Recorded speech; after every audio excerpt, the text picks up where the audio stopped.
salamat sa ating tagapagpakilala, sa ating minamahal na incoming Mayor Maria Sheila Hani Lacuna Panan, and incoming Vice Mayor John Marvin Yu Serbunieto. Palakpakan natin.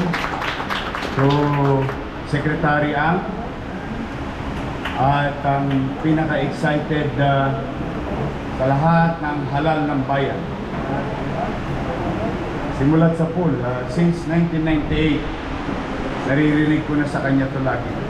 Lagi niyang pinanggigigilan, no? Na ito maayos. Kaya feeling ko deep in his heart, no? Siya ang pinakamasaya ngayon.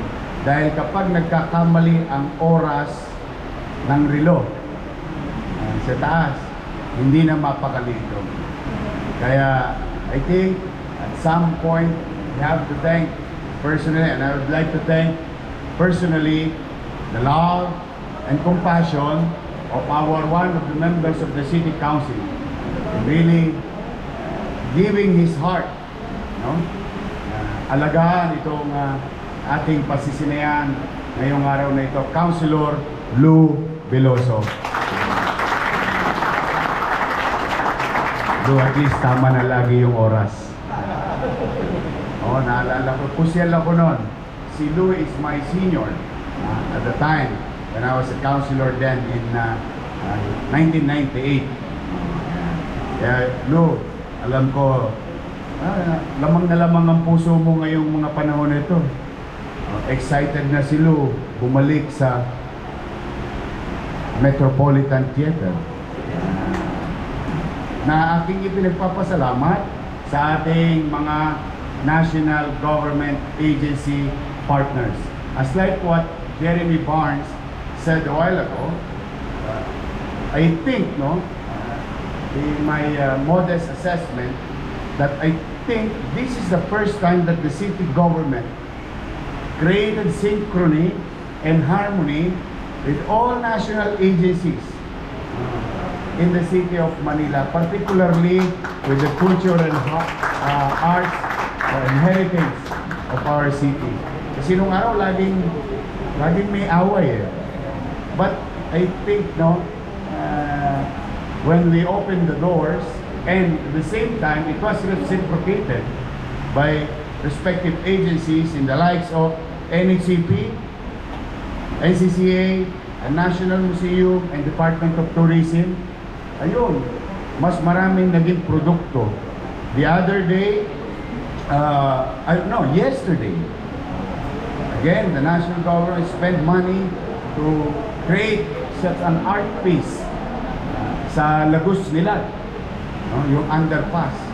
So, isa lang patunay na kapag ang mga tao sa pamahalaan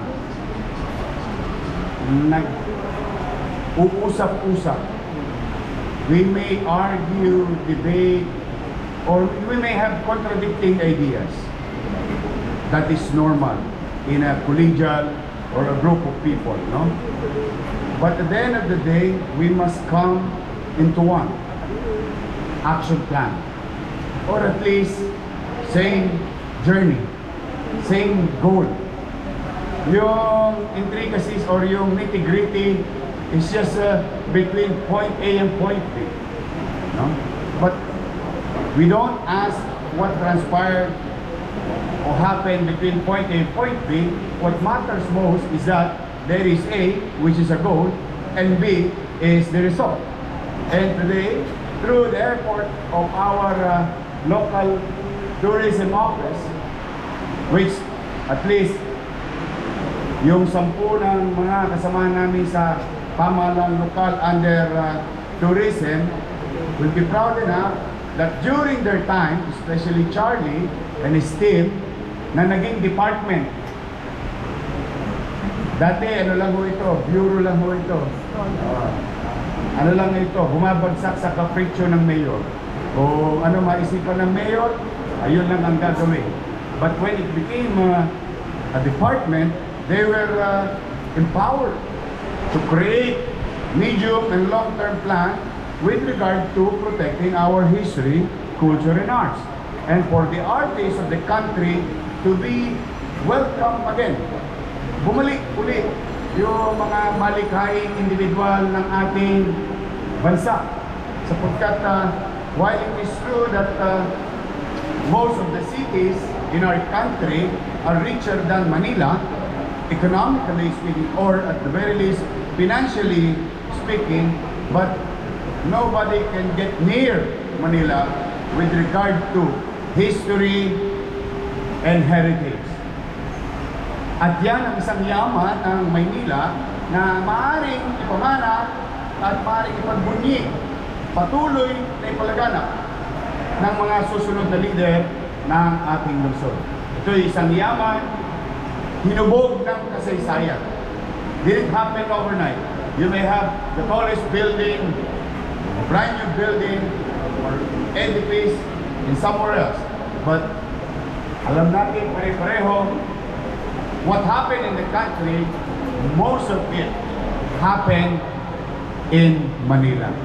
Kaya malugod kami na sa ating mga malikhaing individual na Pilipino, meron na naman kayong isang lugar on top of our National Museum, Metropolitan Theater, being managed by the national agency. Now you have another place for your artistic work to be seen and appreciated by those who will pass by this area. At ang maganda nito, na-double whammy pa namin. Meron na kayong lugar, umaliwalas pa ang lugar na ito, because if you were here about a few years ago, this is our little Smoky Mountain. Ano tawag yun? Metaphorically speaking. No? But when we saw it, and maraming salamat sa US State Department, when I was sent in 2012 in America, I saw a place relatively pareho. When I saw and visited the tallest building in Washington, D.C. As you all know, ang mga building sa Washington area, pantay-pantay. Cannot go beyond particularly limit or height. But there is a tallest old building, and what they call the old Washington Post Office. And in that building, there is a tower. Halos parehas ito. And we have to pay $2 just to go to the tower and see the roof of the entire 360 degree. Kasi magandang disiplina nila doon sa architectural rules and regulations, no? Protecting their heritage. So when we saw that, sabi, pwede natin gayahin. I told Charlie, sabi, karahin ka na yung clock. Usap-usap na kayo ni Lo. Una, itama nyo muna yung relo. No? Baka malate yung mga empleyado natin. Because in the early times, the people of Manila, in the early times, not so long ago, in the early times, we look at the tower because, as you all know, there is north, south, east, west clock. Ito ang bantayo na tinitingala kung kakain na tayo sa tanghali. Kasi makikita nila ang orasan. So naging giya or guide. So now, this is an iconic place for the city and for the country, and we're happy to offer it to you today dahil sa ito'y hindi na lang orasan, kundi ito'y magiging pasyalan din ng mga mag-aaral, ng mga abogado, husgado, o yung mga empleyado, kasi ito po'y sa court area. No? There is a new place inside of it na pwedeng pasyalan ni naman. At kung gusto mo magmuni-muni, makita yung 360 degree ng City of Manila, you can avail of that here in the clock tower of Manila City Hall. Last, ito ay nagpapakita rin ng katibayan, katatagan ng lungsod ng Maynila. Opo. During the Second World War, Manila was so devastated, like next to Warsaw. And there is a video that I saw that a howitzer kinakanyon yung tower from Jones Bridge. Ano kinakanyon? To liberate the city of Manila. And mind you, thanks to Burnham, thanks to those construction people who did it, the engineering, durug-durug lahat.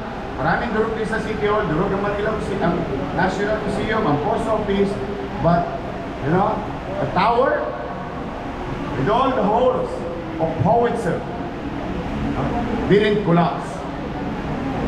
And it gave us hope na nakatayo pa rin ang Kapitolyo ng ating bansa.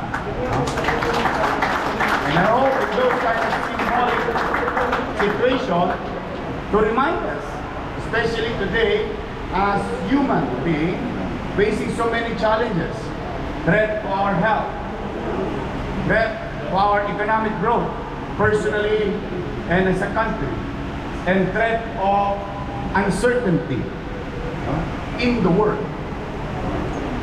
I hope huwag niyong kakaligtaan na ang Maynila ay punong-puno ng kasaysayan ng dilubyo.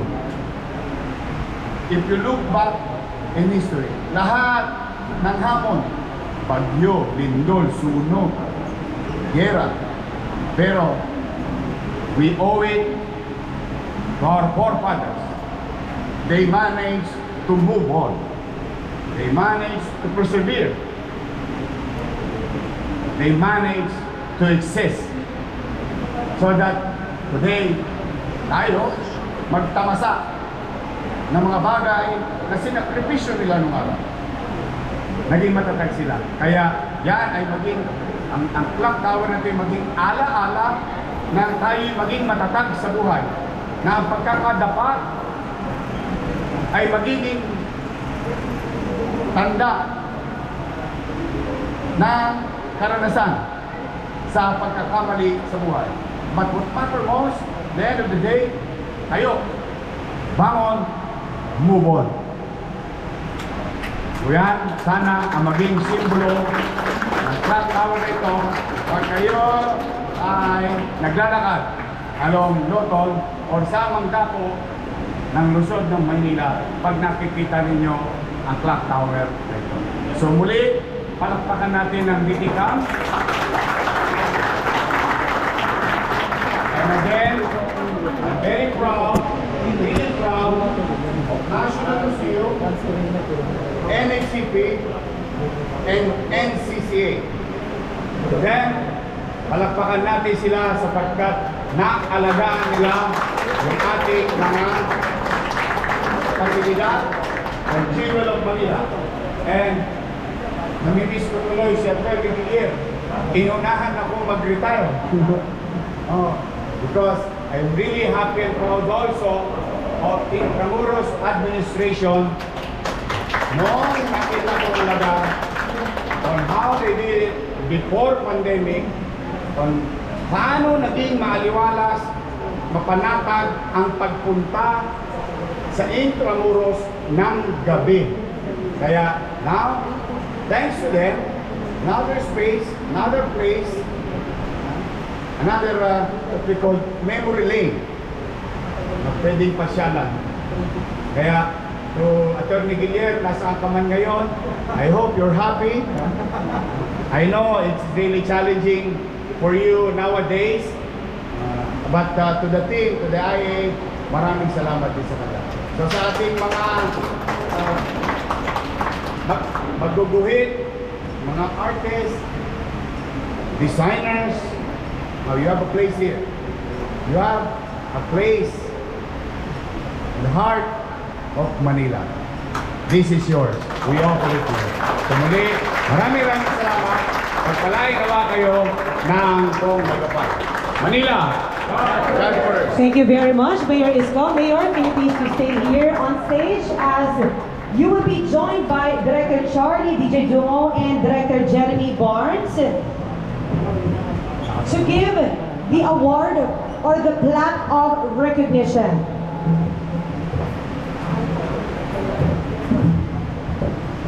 Ladies and gentlemen, moving on to the next part of the program, the awarding of the plaque. We would like to invite on stage to receive the plaque of recognition to Yusek Penelope D. Belmonte of National Anti-Poverty Commission. And of course, joining them is Congressman Yusef Nieto. Let me read the plaque of recognition. Lungsod ng Maynila through DT Camp, plaque of recognition is presented to Undersecretary Penelope D. Belmonte for her support and magnanimous loan of the moving art opera by Maestro Rene Robles entitled World War II Battle for Manila. Given this 29th of June 2022 on the inauguration of the Manila Clock Tower Museum in the city of Manila, Philippines. Right now, ladies and gentlemen, we are about to move forward with the ribbon cutting ceremony. We would like to invite once again Mayor Isko Moreno Domagoso, Congressman John Marvin Yul Selvo Nieto, together with Director Charlie DJ Dungo and Director Jeremy Barnes. Also, we have Honorable Penelope Belmonte, PhD. Also, we have Secretary Bernardito Ang to please join him as well. Together with our artist, Mr. Om David, to be represented by his daughter, Miss Emilia Robles, Maestro Rene, Mr. Sherwin Paul Gonzalez, Mr. Nante Carandang, Agi Pagkatipunan, and Mr. Ino Pagkatipunan. And of course, together with the Tawid Gallery owner, Ms. Riza Matibag Muyon, and Mr. Meliton Rojas.